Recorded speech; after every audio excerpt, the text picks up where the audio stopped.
Hey, what's up? Didn't see you there.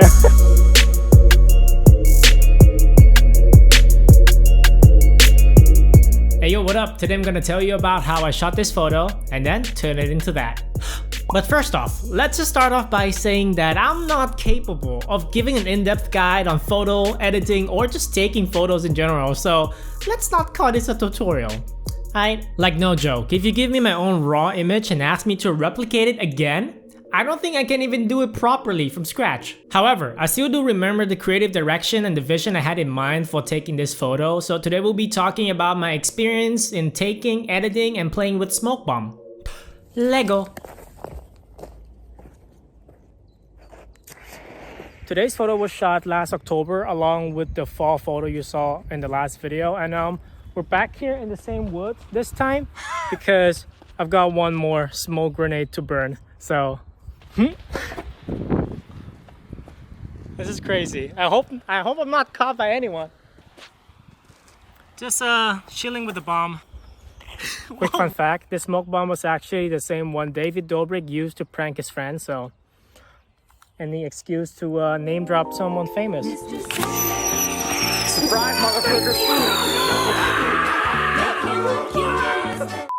I'm sure if you're interested in photography and you scroll through Instagram or YouTube, you've definitely seen smoke bomb photography before. But from me, and the inspiration I had specifically for this shoot, it was from Hayden Peter Pan McKinnon. Let's do it. Hayden and his friends like to use props that create special effects such as paint powder or smoke bomb, which I really like as well. That's why I want to try to replicate it. So I went on Google, typed in smoke bomb, clicked the first link, and then bought it from that website. Kaboom! And then me and my friend, we went out to the woods that you saw in the beginning of this video the next day. She bought a pumpkin, which I totally forgot to talk about. This whole photo shoot is Halloween themed, so smoke bomb Halloween. And then we did some location scouting, found a good spot, and then tried to do some test run without using the smoke bomb. And then after that, we had to use two cameras for this because the buffer from my camera and her camera is so bad. We can burst 5 photos and we have to switch and wait for it to buffer. We have the Canon Rebel series. I have the Canon 760D. The autofocus suck balls because we don't have the... You know what? Let's not rant. But yeah, for this photo, I was the one who was the talent. So my friend Laura, she was taking the photos. We cut off the head of the pumpkin, right? And then we stuck the smoke bomb inside the head and let the smoke blow out through the eyes and the mouth that we carved out of the pumpkin. And then from online videos, I saw that in order to create a special effects, a nice looking effect, I need to walk back and forth, right? Letting the smoke go everywhere and me walking in and out of the smoke, letting the smoke bounce by me throwing up the pumpkin a little bit. I was freestyling pretty much. And we tried our best, alright? We did our best, we tried. There was so much pressure. It was our first time shooting with smoke bomb. We only have limited amount, only 3 smoke bombs. And we were so afraid of getting caught by the forest ranger or something because we were literally blowing off like fire, smoke inside a forest. A lot of things was going on in my head. And not gonna lie, the raw image themselves didn't look too nice. The texture of the smoke, right? The raw texture of the smoke was quite flat. At the time, I do know that in post I could boost the texture and clarity of the smoke to make it look nicer, but you know, on the spot, that's all I could think about, right? At the end of the shoot. So anyway, let's get into editing.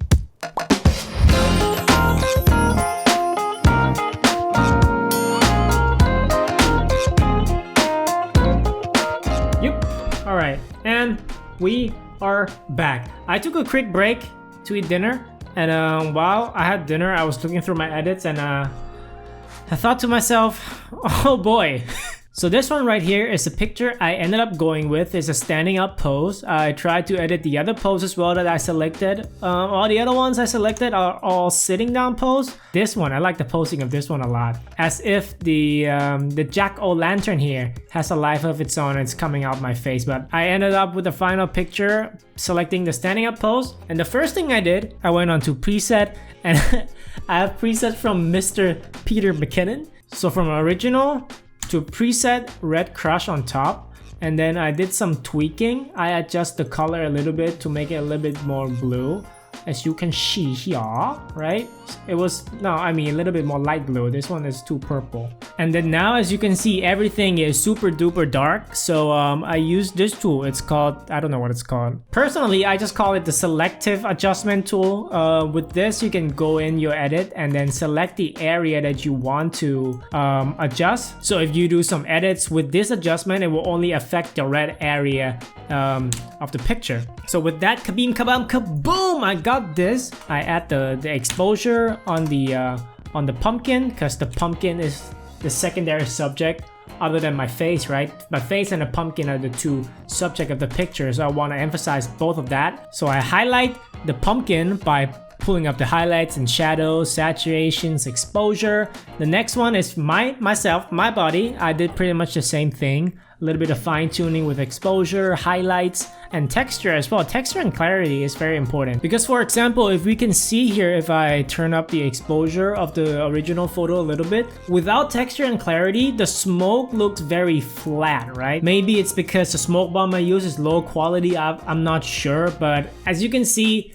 the smoke is very flat, so we have to use texture and clarity to try to boost it up a little bit, make it more three-dimensional. And lastly, for my third dot here, I use it to underexpose the surrounding to make the subject stand out even more. Because look, if I delete the surrounding dot, as you can see, the background pops even more. So I added that in to make it look more spooky. At this point of the edit, I was just going in, doing random stuff, you know, clicking this, sliding that, and it turned out like this, which this is not my first result, as you can see here that I showed you. I had other tries as well that did not really work out. If anything, I still really like this one. But for example, this one looks shit. Looks dog crap. The outline of the subject looks kind of fake and plasticky. Same with this one, right? So you don't want to overdo it with the texture clarity or the effect, whatever of your edit, right? This one looks clean. This one looks clean. All right, same as this one. I think I like this one a lot. Well, that's why I picked it, right? Jeez. And now into Photoshop, the first thing I did was the same thing as I did with my last videos of picture, which is blacken out the face with just a black brush. Nothing special at all. But then after that, here's where the magic happens, all right? Here's where the real magic happens. As you can see here, I have 5 layers of effects adjustment tools. I don't know the terms, okay? I just use them. I have I have 3 layers of hue and saturations and 2 for exposure. So let's go in with the exposure first. Same deal with what I did, kind of the same concept with what I did in Lightroom, right? Here I use this one to bring the background down a little bit so the subject stands out more, and this one also. So I had 2 layers purposely only to de-expose the background. Look at me. And now the next 2 layers are for saturations, because I really like my saturated punchy look, contrasty look, but especially for smoke bomb photography where you're basically playing with color, right? So you want to bring out the most of that punchy and a vibrant look. So I have 2 layers for saturation, and then this one I tweaked the hue a little bit. What hue does is that it changes the color.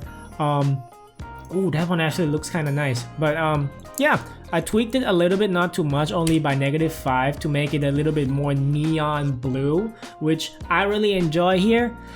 And now for the last layer, which you have already seen from the thumbnail or the beginning of the video, here's where I tweak the hue so much it turns red. Yeah. And for some of you who are not familiar with Photoshop, you may think, oh, okay, you changed the hue, but why does it only affect half the picture? Well, that is because I'm using something that's called, what is it called? Mask layer. Oh my god, I'm such a noob. But anyway, what this does is essentially it's the same as the red dot of the selection tool here in Lightroom, is that it allows you to manipulate only a certain part of the picture. And you do it by simply using the brush tool to hide the parts that you don't need to turn red. You know, you can turn it all the way back, or you can turn the rest of the image to the color of the effect layer. So you know, I only selected this red part because I want half of it to be red, half of it to be blue, kind of resembling the Nintendo Switch a little bit, neon red, neon blue, you know, Joy-Con boys. And yeah, that's how I got this picture. If you break it down layer by layer, it's actually quite simple and easy to understand. Hopefully I did an okay job explaining. Kaboom bam bam! But yeah, that is pretty much it for this one. Sorry again for the lackluster explanation. Hopefully the more I'll make, the better I'll get. Ba-dum boom boom! Bye!